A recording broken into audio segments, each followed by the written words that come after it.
Magandang dang araw.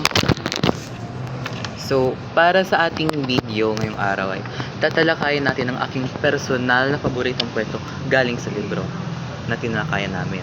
At ito ay mga anekdota ni Mula Nasser Adel. Di ko alam kung tama yung pagsabi ko. Okay? Bawal mag-bash.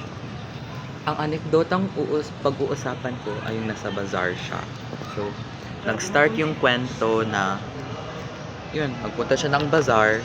Tapos, nakita niya na may maraming tao sa isang part ng bazaar kasi maraming binebenta doon, maraming bumibili. And then, naisip niya na magpunta siya sa kabilang side, tapos may gawin siya. Nanalo yung thoughts na yun. And then, so, punta siya doon, nagsigaw siya, bargain, ganun. Nagsitakbuhan yung mga tao.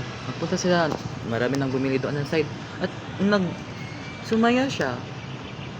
Oo, sumaya siya, si Raulo. So yun, nagpunta naman siya sa other side na walang masyadong tao.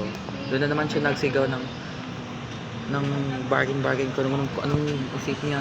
Tapos yun, nagsiguluhan yung mga tao, tapos siya tumatawa. Yung rason ba't yung paborito ko is wala, nakakatawa, gawin ko rin yun. Yeah. Tapos yun lang para sa ating video. Hanggang sa muli.